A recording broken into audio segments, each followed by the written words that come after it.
Hi. So I just wanted to. I was just thinking about something. I've got some people that are experiencing some legal issues, and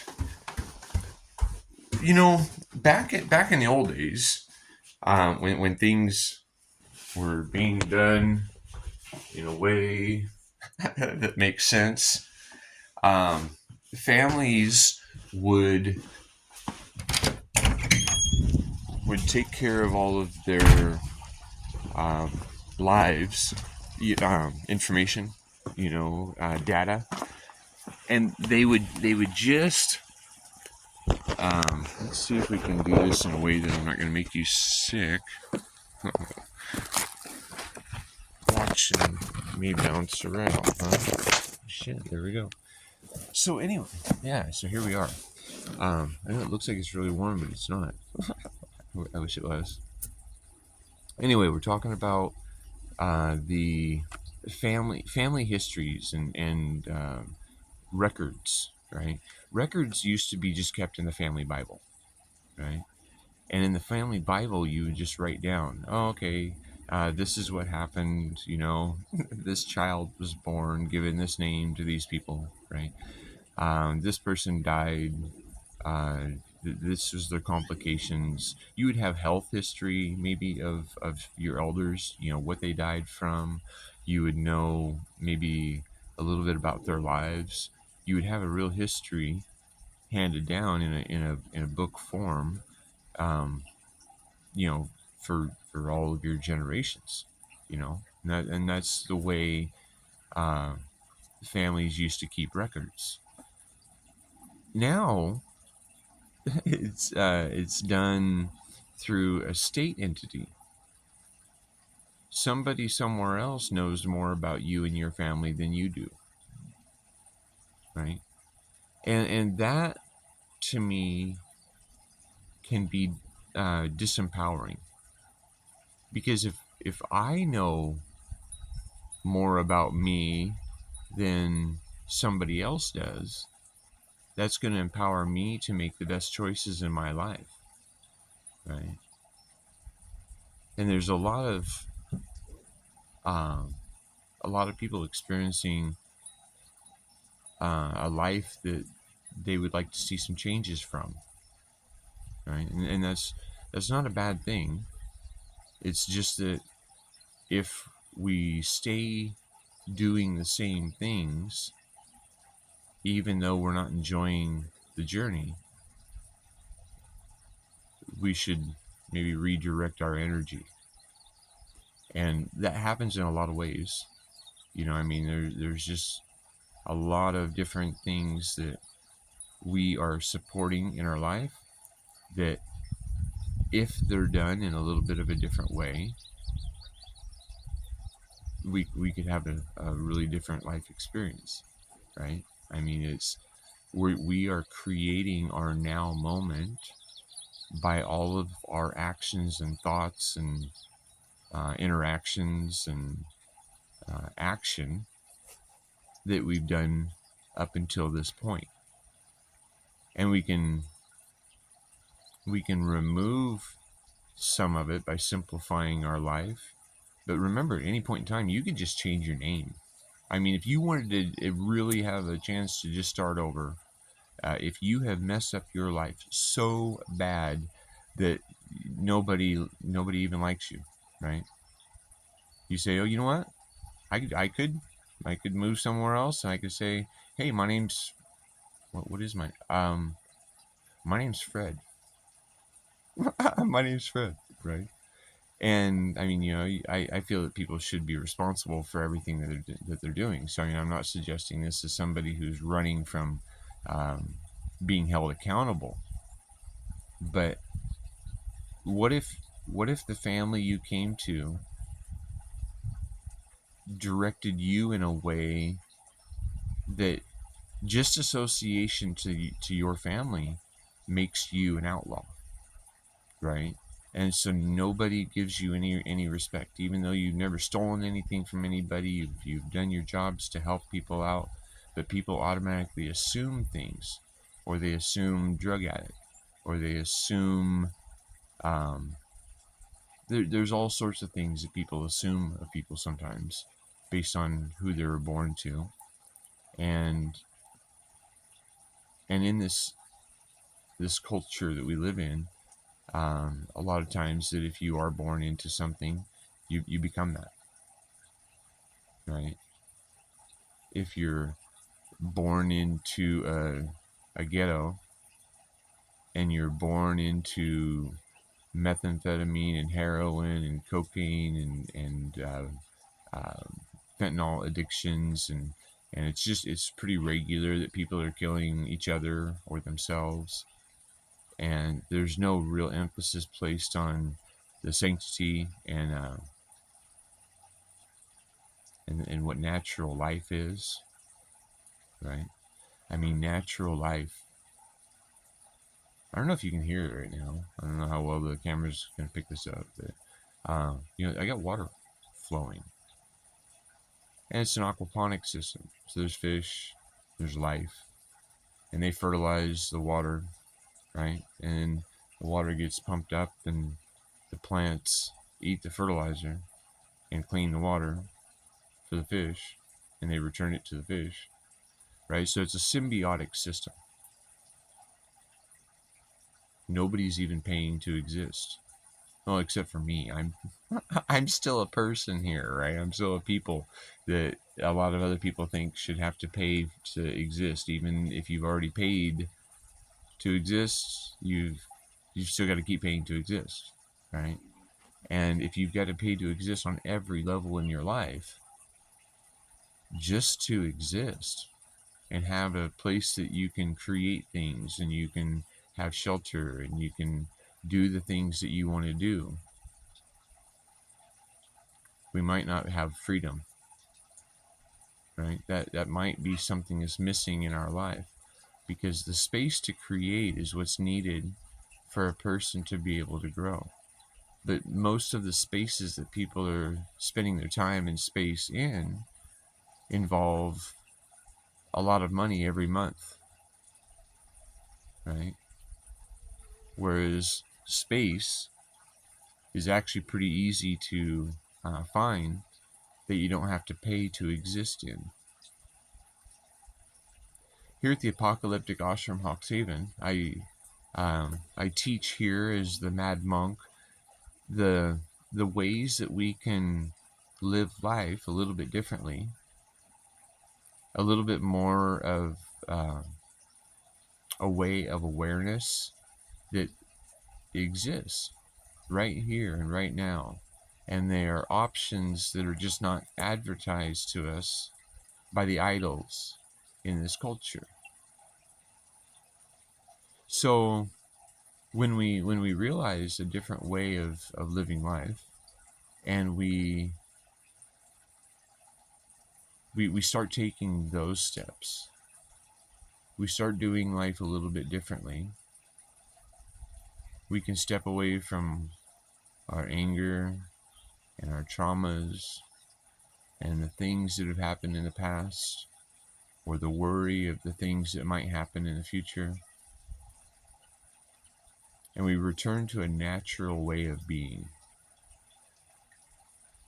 And ideally, that natural way of being happens locally, right? It happens locally for everyone because that's what's natural. And we don't have to ask permission from somebody somewhere else to do what we want to do, because that's natural. The only authority that I accept in my life is God. And that's whatever that, I mean, some people call it different things. Some people say it's Allah.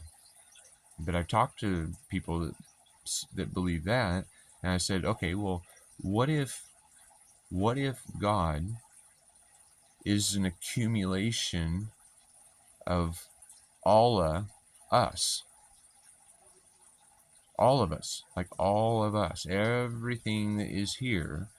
What if that is what God is? And God doesn't necessarily have to be a person or a place or a thing, because then that separates itself from everything. But what if God is an acronym? What if God is an acronym for growth, oneness, and divine accordance with others? Right? Gotta. Ah. And the the AWO at the end, the accordance with others. That's the ah. And then when you really recognize that you are a part of that, you say, oh, right?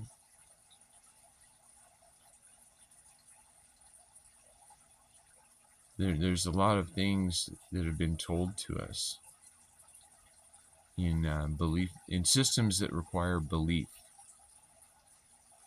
So we call it a belief system, because we don't know it. We have to believe it. But what we might want to consider is that the word believe, the foundation, the center of that word is lie. And now we can believe a truth, but in a belief, it's capable to believe a lie. Whereas when we have a knowing, the foundation, the center of knowing is now. And now is what I know is real. It's the only thing that I can perceive that keeps happening, that's tangible, right? I feel a slap on my fingers and my palms, right? I feel my fingers touching right now. I feel my hands, I know that now is real. And so a knowing is something that happens when we know something, right? And it's now that we know it. So I stopped believing in things that I didn't know. I'll take all of the information as consideration, as a possibility of knowing, but I don't really know anything. I mean, I know a few things. I think I know, but there's so much that we don't even know that we don't know until we know it. I realized some time ago that I might know a little about a lot of things, but it's unlikely that I'll ever know everything about anything. And so I seek. And I seek to find the solutions to the problems that we face. And I seek to find a knowing in what it is to be me, and how I can keep myself in a okay. So if I'm able to choose 4 aspects of my life that I would like to see as my reality, what are they? And for me, I would like to see health, happiness, peace, and abundance in all of the things that I want to do and experience in my life.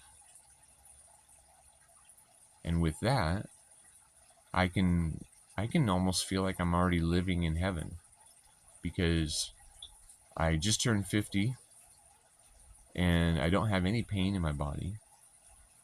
I mean, unless I've really, really worked out, but that's normal. I mean, that's pushing yourself. That's growth. That's healthy.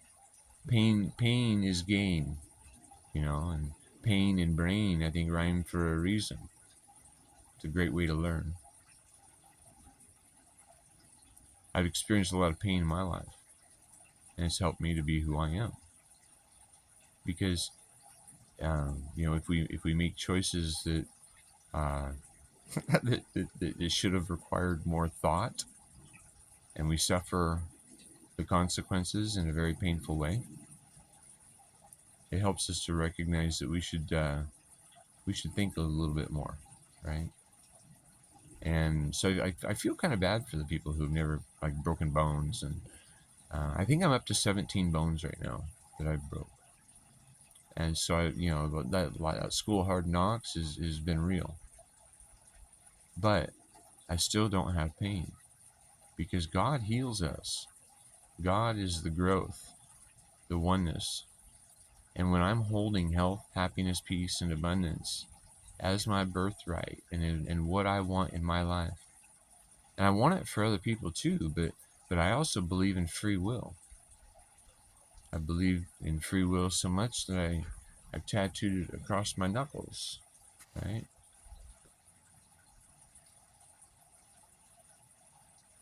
Anyway, there's two ways that we can be considered a humane being. Oh, even that, we can be a human being, right?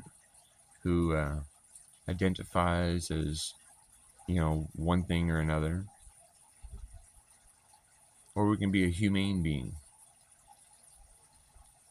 and in that we can really create a better world than what we're living in right now.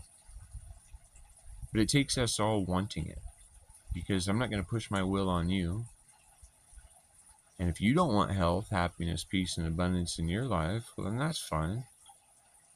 But just know that if you're pushing your will on other people, that they have the right to fight back, because you don't own them. You don't own them. You don't have control over them. But when you don't have control over them, that means they don't have control over you.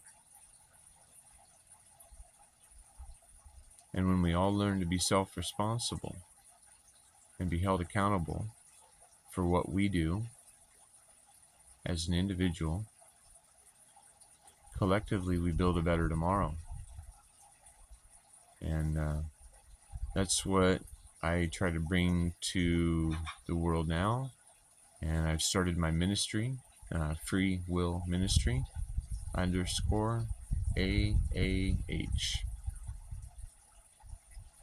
Because everybody should, instead of feeling stress that leads to dis-ease, we should feel